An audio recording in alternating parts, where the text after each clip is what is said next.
আসসালামু আলাইকুম সম্মানিত ভিউয়ার্স। আমরা এখানে রাউন্ড সিঁড়ি একটি রড বাঁধার কাজ করতেছি এখানে। এটা আমাদের হাফ সার্কেলের একটি সিঁড়ি। অনেকেই প্রশ্ন করে যে রাউন্ড সিঁড়ির রডগুলা সঠিক নিয়মে কেমনে বাঁধাই করব।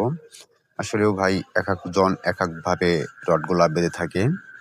আমরা এখানে কিন্তু রাউন্ড সিঁড়ির রডগুলা ১ম এই ভাঁজ দিয়ে নিয়েছি। ভাঁজ দেওয়ার পরে উপরে ফেলে কিন্তু আমরা এখানে রিং বানিয়ে আমরা কিন্তু রডগুলা বাঁধাই করতেছি।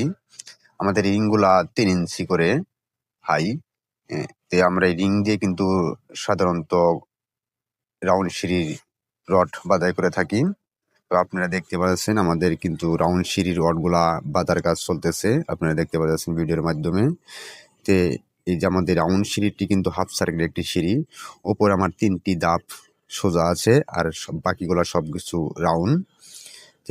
আমাদের রাউন্ড সিঁড়ির যে ধাপগুলা মারা হচ্ছে এগুলা কিন্তু আমাদের স্পিড লেভেল দিয়ে লেবেল করে নিচ্ছি। আপনারা ভিডিওর মাধ্যমে দেখতে পাচ্ছেন। ভাই একটি রাউন্ড সিঁড়ি আসলে ডুপ্লেক্স বাড়ির একটি সৌন্দর্য।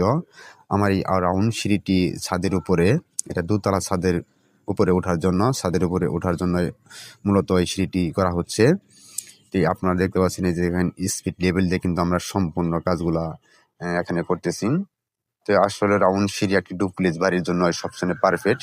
এগুলো দেখতে ভালো লাগে দূর থেকে। আমার রাউন্ড সিঁড়িটি আরেকটু ভালো ফোকাস দিবে, কারণ বাহির থেকে এই রাউন্ড সিঁড়িটি দেখা যাবে। এটা আমার সম্পূর্ণ রাউন্ড সিঁড়িটি বাহিরে, ঘরের বাহিরে।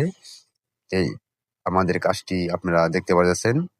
আমাদের এই কাজটি যদি আপনাদেরকে ভালো লেগে থাকে অবশ্যই ভিডিওটি শেয়ার করবেন, একটি লাইক করবেন, চ্যানেলটি সাবস্ক্রাইব করবেন। পাশে থাকা বেল আইকনটি অন করে দিয়ে আমাদের সাথে থাকবেন। পরবর্তী আমাদের ভিডিও আপনারা পেয়ে যাবেন। তো আপনার কাজটি দেখতে পাচ্ছেন। আমার রাউন্ড সিঁড়ির কাজটি মোটামুটি এখন সম্পূর্ণ হয়েছে। আমরা ইনশাল্লাহ ঢালাইয়ের কাজ শুরু করব। ধন্যবাদ।